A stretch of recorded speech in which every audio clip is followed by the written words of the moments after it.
નમસ્કાર, પંચાયત સમાચાર 24 માં આપનું સ્વાગત છે। દાહોદ જિલ્લાના ગરબાડાના આઝાદ ચોકમાં બંધ મકાનમાં ભીષણ આગ, ઘરવખરી બળીને થઈ સ્વાહા, સદનસીબે જાનહાનિ ટળી।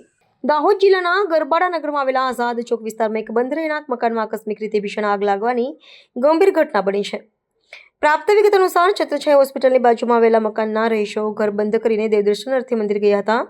તે સમય દરમિયાન કોઈ અગમ્ય કારણોસર મકાનમાં આગ ભભૂકી ઉઠી હતી। જોતામાં આગે વિકરાળ સ્વરૂપ ધારણ કરી લેતા મકાન આગની લપેટમાં આવી ગયું હતું અને ધુમાડાના ગોટે ગોટા આકાશમાં છવાઈ ગયા હતા। આગની જાણ થતાં જ આસપાસના સ્થાનિક નાગરિકોએ ઘટના સ્થળે એકત્ર થઈ આગ પર કાબૂ મેળવવાનો પ્રયાસ કર્યો હતો, પરંતુ આગની તીવ્રતા વધુ હોવાથી સફળતા મળી નથી। બનાવની જાણ થતાં ગરબાડા પોલીસ મથકના અધિકારીઓ પોલીસ કાફલા સાથે તાત્કાલિક સ્થળ પર પહોંચી ગયા હતા અને અગ્નિશામક દળને જાણ કરી હતી। અગ્નિશામક દળના જવાનોએ ભારે જહેમત બાદ આગ પર નિયંત્રણ મેળવ્યું હતું, પરંતુ ત્યાં સુધીમાં મકાનમાં રહેલી તમામ ઘરવખરી અને સામાન બળીને ખાખ થઈ ગયો હતો। આગની ભયાનકતાને ધ્યાનમાં રાખીને સાવચેતીના ભાગરૂપે બાજુમાં આવેલી હોસ્પિટલમાંથી દર્દીઓને સલામત સ્થળે ખસેડવાની ફરજ પડી હતી। સદનસીબે આ દુર્ઘટનામાં કોઈ પણ પ્રકારની જાનહાનિ નોંધાઈ નથી, પરંતુ આગને કારણે મકાન માલિકને આર્થિક રીતે મોટું નુકસાન થયું હોવાનું પ્રાથમિક અનુમાન છે।